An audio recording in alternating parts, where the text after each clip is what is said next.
Pessoal, vamos lá. Deixa eu ver se eu consigo colocar minha câmera. Opa, coloquei minha câmera em tempo real, tinha esquecido.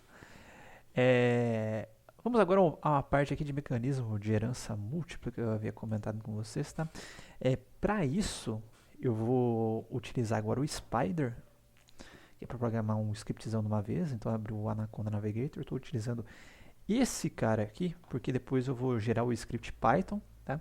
E aí eu vou no terminal e vou utilizar duas versões diferentes do Python, que versões diferentes elas têm mecanismos de resolução diferentes, mas é bom que a gente já cometa as várias possibilidades já de mecanismo de resolução de conferência. Na verdade, na versão mais recente do Python, eu fui seco fazendo o vídeo achando que ainda era de uma forma e eu descobri agora é, num vídeo anterior, que eu acabei apagando, óbvio, que é de outra forma. Eu falei, mas por quê? Aí eu fui testar com as duas versões, agora eu descobri o porquê, tá? Inclusive o material que se você procurar na internet, então resolução é, de herança múltipla no Python, tá? O mecanismo de herança múltipla ou somente herança múltipla, todos os mecanismos que eles vão mostrar, ou pelo menos nos top ranked sites do Google, são ainda da versão 2 do Python, tá? A versão 3 do Python mudou e eu vou mostrar aqui para vocês, tá? Mas é bom que a gente já discute todas as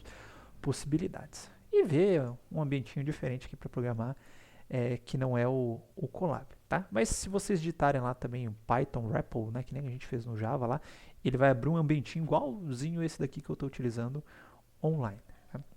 Então, para fazer esse exercício, eu vou fazer o seguinte: eu vou criar uma classe A.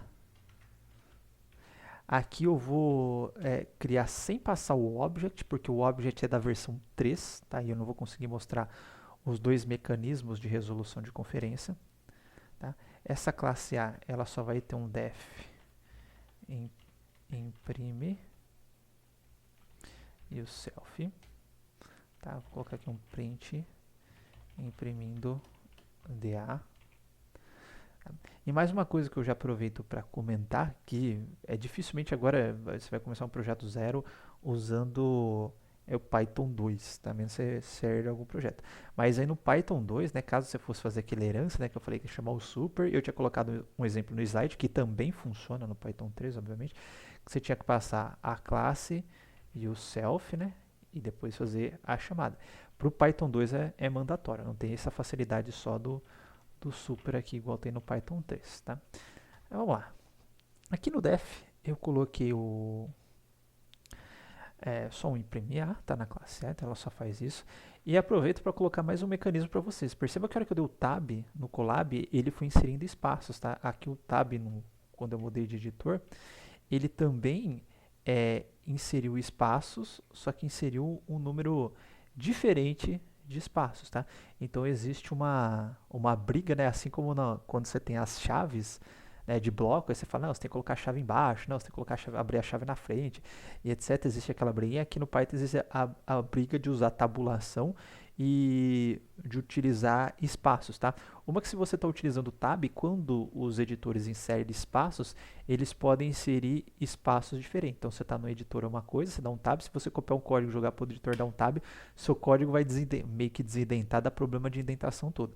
E aí, tem editor que para se livrar disso daí, ele só coloca o barra T e o editor interpreta o barra T. Mas aí, novamente, você vai abrir no editor, o barra T é interpretado com 5, outro interpreta com 4, outro interpreta com 3, seu código vai ficar diferente em cada editor. Então tem gente que é meio... Eu uso o tab, obviamente, por facilidade, mas tem gente que é programador e prefere ir dando os espaços. Então, tipo, cada vez que eu vou dar um barra def, dois espaços, def, aí se eu mudar de linha, eu dou mais dois espaços e vai fazendo isso daí. Tá? Só uma curiosidade que eu vi, inclusive, uma série de TV, essa briga. Beleza, dado isso, né, voltei à indentação, já estou fora do escopo da classe A. Vou colocar aqui a classe B, que herda de A. Ela vai sobrescrever o método, imprime self. Tá? E aqui eu vou colocar print. Nossa, na verdade poderia ter economizado um baita código, né? Mas enfim. Vai ficar imprime de B. Agora eu vou criar uma classe C.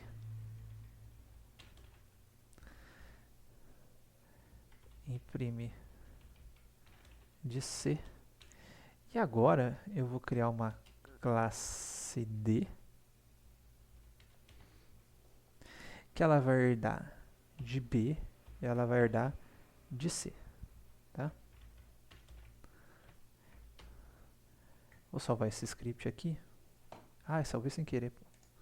Vamos salvar como, vou colocar teste herança.py, que é o script do Python. Tá? Eu posso até rodar ele aqui, mas eu vou fazer o seguinte, eu vou rodar ele no terminal, porque aqui só vai utilizar a versão 3 do Python, tá? Que é o que está programado no meu IDE. Então, vou rodar um script Python, né, eu digito Python.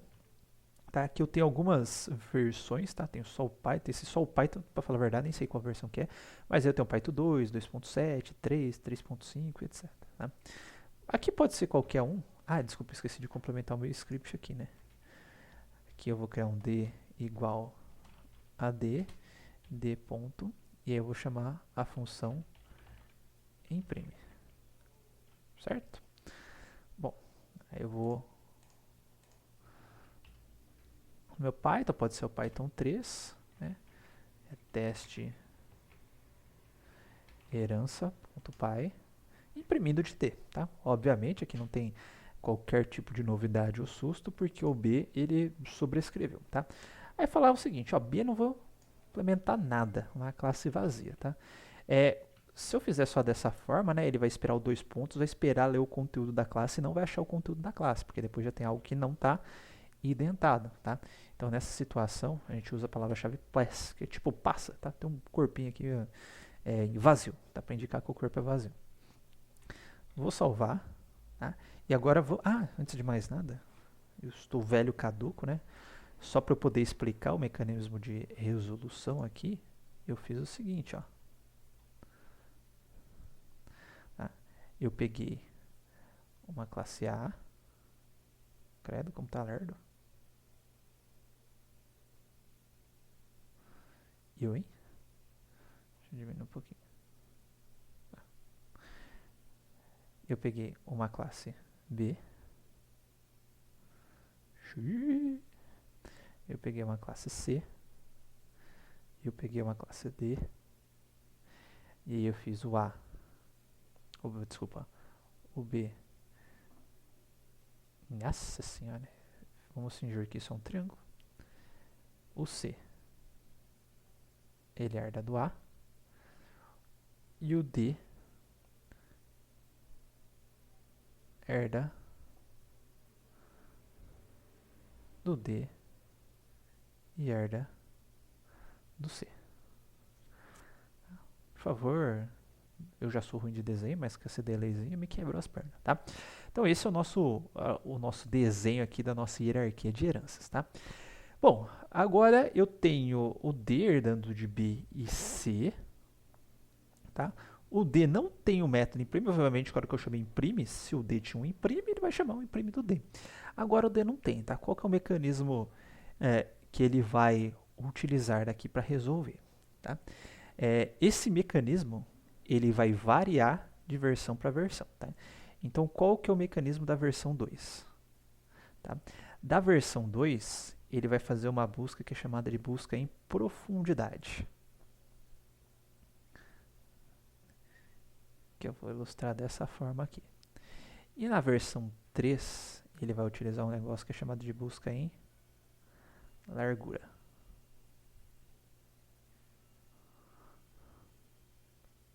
Tá? O que significa profundidade e largura? Profundidade é o seguinte, tá? A busca em profundidade, se eu tenho um grafo, né, um conjunto de nós e ligações entre esses nós, eu vou escolher um caminho, tá?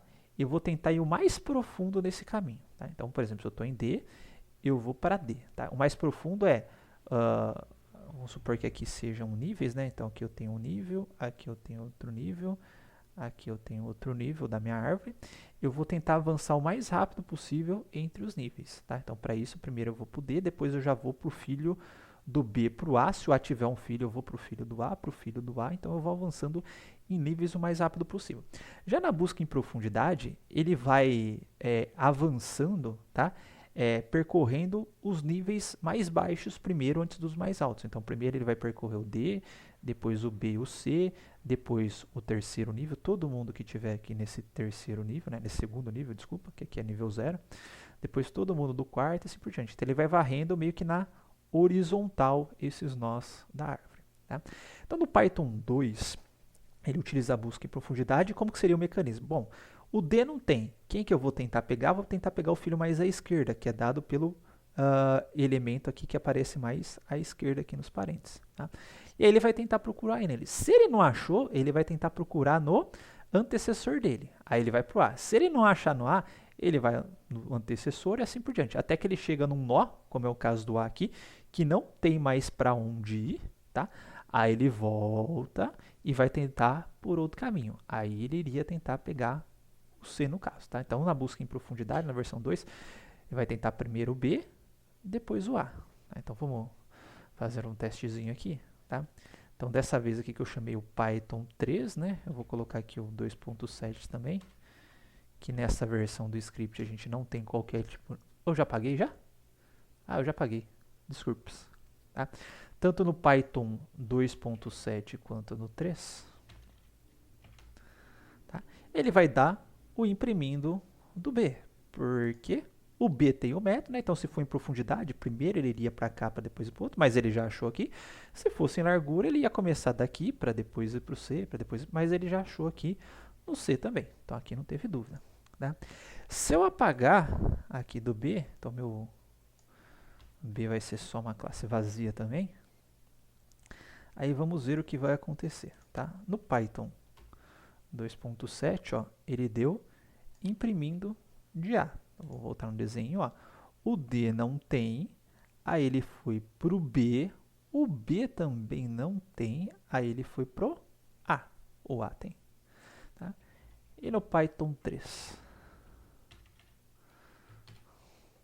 imprimindo de C. Tá? Ele foi para cá, o B não tem, o C tem. Beleza, o C está aí. Tá? Então ele vai nível a nível, vamos dizer assim, da sua árvore. Ok? Então essa é mais ou menos aí a ideia de resolução de conflitos, né? Dados por herança quando você tem herança múltipla, tá? Você tem que ter algum mecanismo. Perceba que ele mudou, tá? E é perigoso isso, tá? Que foi feito do Python 2 para o Python 3. Então por isso que até no Linux ele mantém as versões, vamos dizer assim, do Python, tá? Uma sequência de versões, porque o cara que programou para o Python 2 pensando no mecanismo de resolução de herança, chegou no 3, o mecanismo mudou, isso pode causar um caos. Então ele estava achando que estava puxando a classe B, mas agora no 3 está puxando da classe C, tá? Então por isso que eles mantêm ainda versões antigas do Python junto aí, tá? Mas foi legal ter esses dois tipos de versões que a gente discute, né, como que seria um mecanismo de resolução de conflito caso eu tivesse herança múltipla, já que o Java não nos dá esta possibilidade. Né? Acho que tinha mais uma coisa que eu ia falar para vocês. Ah, lembrei, tá? Só para finalizar, já que a gente está numa aula de orientação a objetos e é um paradigma de programação, olha que coisa feia, tô com o Hangout aberto. Vamos lá para a nossa área de teste e mostrar um negocinho para vocês. Tá? Que é a programação funcional, tá? Do Python. O que significa programação funcional? Que eu tenho funções de alta ordem, eu posso inclusive passar funções como parâmetros de funções. É um negócio extremamente legal de fazer, tá? Então, por exemplo, vamos supor que eu tenho e inclusive atribuir funções a variáveis, tá? Então, só para fazer um negocinho rapidinho, eu vou ter aqui, ó, def operação, vou chamar aqui função parâmetro A, parâmetro B, tá? Aí eu vou dar um return função AB. Tá? Então vou passar uma função, vou passar dois parâmetros, vou invocar essa função passando esses dois parâmetros e pegar a resposta dela. Tá? Essa vai ser uma função que recebe uma função como argumento.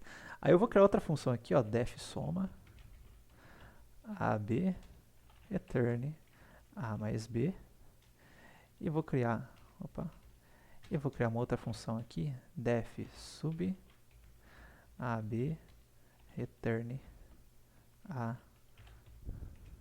menos B, o ponto e vírgula sobrando aí.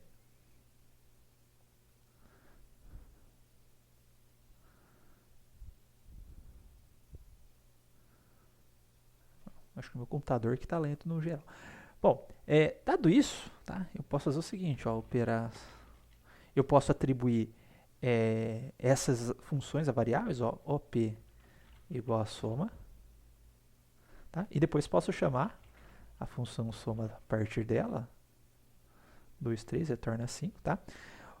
Então, só o nome é como se fosse uma espécie de um objeto, né? Mas é a função, tá? E aí eu posso pegar, falar, por exemplo, a operação, que é um método genérico, recebe soma e recebe 5 e 10. E deu 15, tá? Então, aqui ele recebeu a soma, passou a soma com A e B, tá?